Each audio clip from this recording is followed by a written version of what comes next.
this year, the 6th of January 2025. I don't know about you, but I'm still writing 224 everywhere in 2024. So welcome. And in case you're here, you can drop me a line on the chat. Also, if you have a question, I already have a few questions lined up from people asking questions in the comments or emailing me. I would also recommend you doing that. So I will dive in right away. And the first question was from Nicole, and she wrote me, I was watching your last video on intention setting this weekend. What is the difference between intention setting and priority setting? Oh my God. So this is a big question. I know there's intention setting, there's priority setting, there's goal setting, and I can only say, just to summarize what I've said in the longer content video this weekend, is what I introduced is a very ancient tradition in Tibetan monk tradition, but also yogic monk tradition. It's this intention setting in the beginning of the day. And I introduced in the last video that there are 4 steps to it. The first one is basically you find a nice environment, you settle down. The second one is you calm down with a few breathing exercises or with a short meditation. And then the third step is that you really ask yourself, you really tune into yourself and say, so what's my intention today? How do I want to live today? How do I want to react to challenges? How do I want to meet myself and other people? And especially in the bigger tradition, in the ancient tradition, monks were asking themselves, how can I show up? I mean, they didn't use this kind of vocabulary, but how can I show up today so I can not only live my highest version, but how can I also serve the world in the biggest way? And this intention, they really planted, silently, or I would recommend it writing it down. And then basically holding on to this intention, especially when challenges arise. Let's say you've said, planted as an intention, I want to be friendly today, no matter what happens. And regardless if it's someone else or myself, my main intention is that. And then you come to a place and I don't know, someone in the supermarket is really rude to you, and maybe normally you would have acted angrily, or lost your value. But because you've meditated on it, because you've spent even just a few minutes in the morning, to think about that, you have a chance to create a break between what's happening and your reaction. And you can remember, my intention was to be friendly today, no matter what, and then you can look at that man who might have been rude, in the supermarket lane, and just have a little thought, maybe he has a bad day or something bad happened. The best thing is I give him a smile, or I just don't reply. And especially I don't take it personally. So there are many examples like this. And this is the intention setting I've introduced because, often in the beginning of the year, and that's another process, we set goals, we set intentions for the whole year. But really, how we reach these goals, how we can live the intention is day by day, hour by hour. For example, if I set an intention, I'm really staying focused today, and then I'm sitting here and I'm noticing myself doing this and doing that, I can go back to it and say, no, I choose. And here we come to priority setting. I have chosen for today or for this week certain priorities. And my intention is to stay focused on that. But the priorities I've set beforehand. And in my free guide, which I call 5 Essential Habits Every Busy Mom or Professional Needs to Master Time and Regain Vitality, actually the first point is priority setting. And I share how I do it on a weekly and daily basis, how I set priorities. And And for me, it has worked really well. I really would recommend you to get this guide. There are a couple of pages with tips and exactly how I do it. It's already a preparation for my upcoming course called Mama Wonderful One-on-One, which I'll be launching now end of January, and which I will be starting the 10th of February. There's a whole module just on time management and priority setting. And for priority setting, it's a longer process, honestly. Yeah. I cannot even cover this in the free guide, but the free guide, if you go to my website, Verena, Verena, Primus, Primus.com. And the first page, you see free guide on the right hand side. You click on it, you register, you get it. It has 5 essential habits on it. There I go really into detail how I do the priority setting every week, every day.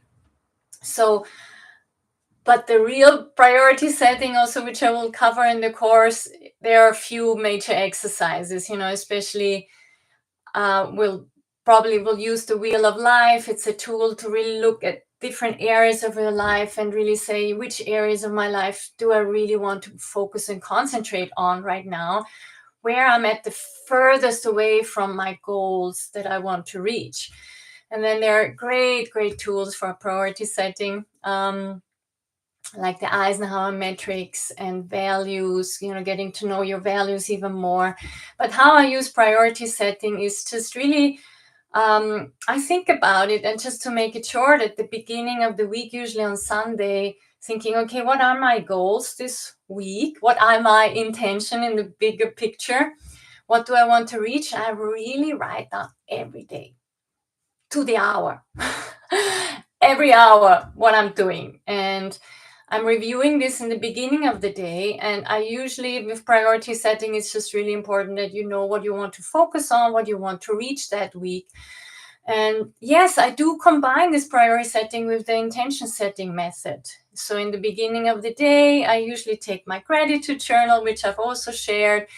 And there I'm thinking first of what I'm grateful for, and then I'm thinking about what I want to focus on today. I usually have written this down in this beautiful book already. It's everywhere with me. You see the different color pens as well.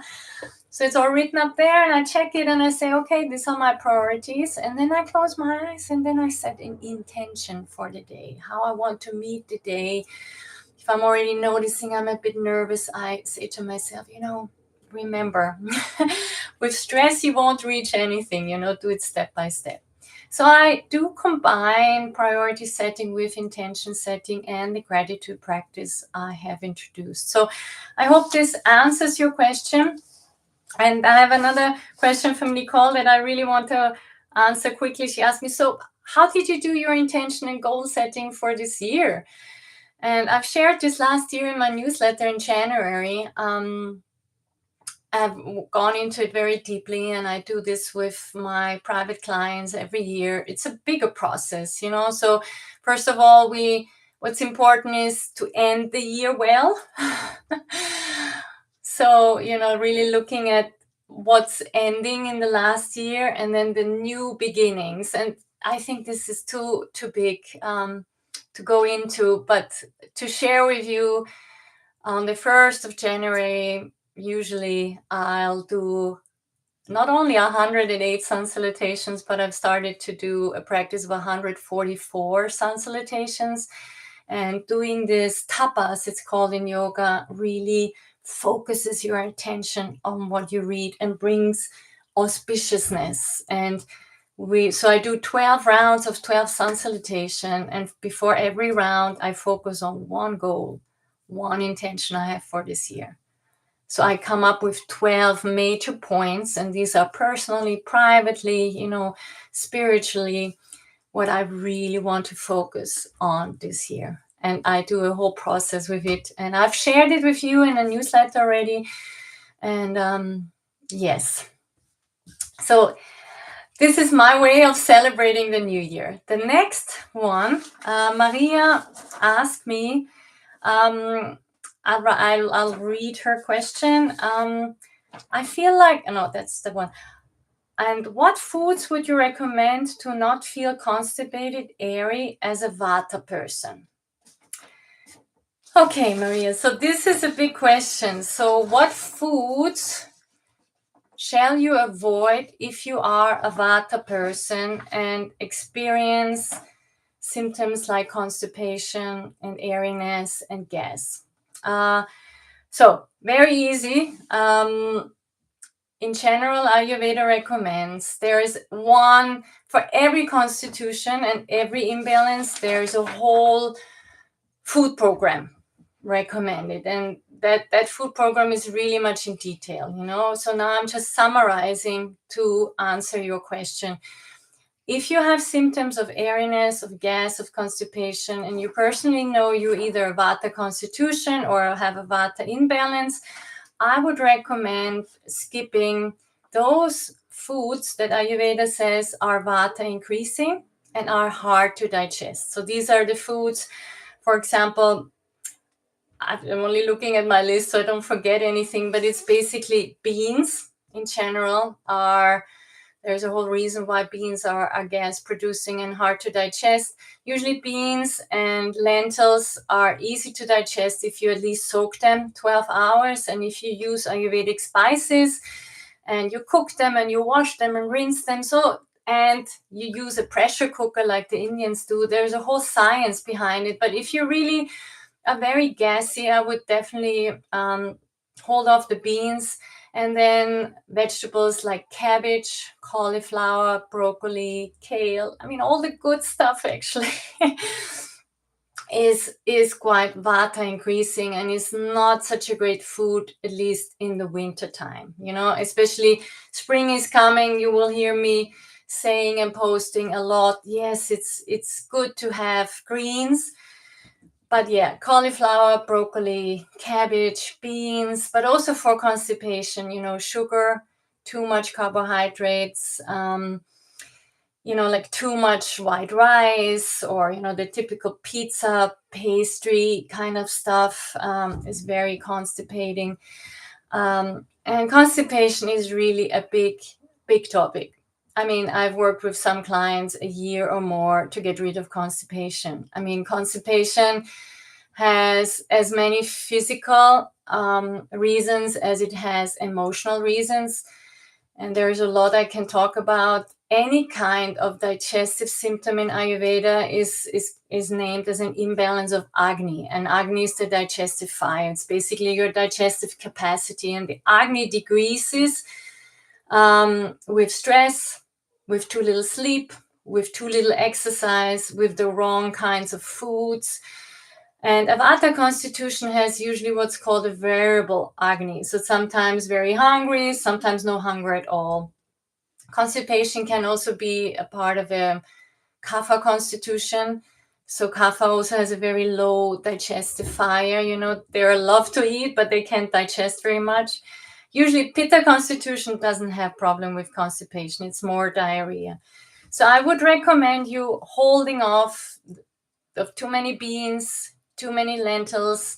If you eat them, especially as a vegetarian or vegan, you need to wash them properly. You need to soak them, ideally cook them in a pressure cooker, and use a lot of Ayurvedic spices like coriander, cumin, turmeric, ginger, pepper, even cardamom. You get this Agni increasing spices already. And yeah, in general, constipation has a lot to do also with not sleeping enough, having too much stress, and not moving enough. And there are emotional components too of holding on and not wanting to release. It's also a sense of security. So I think our 15 minutes are over. Next time I will cover a question that I got. How can I avoid increasing Vata during travels? I will cover this the next time for the first time. And if you have any more questions for the next Q&A, please let me know. Write it in the comments, send me an email. You can also reach me on Instagram.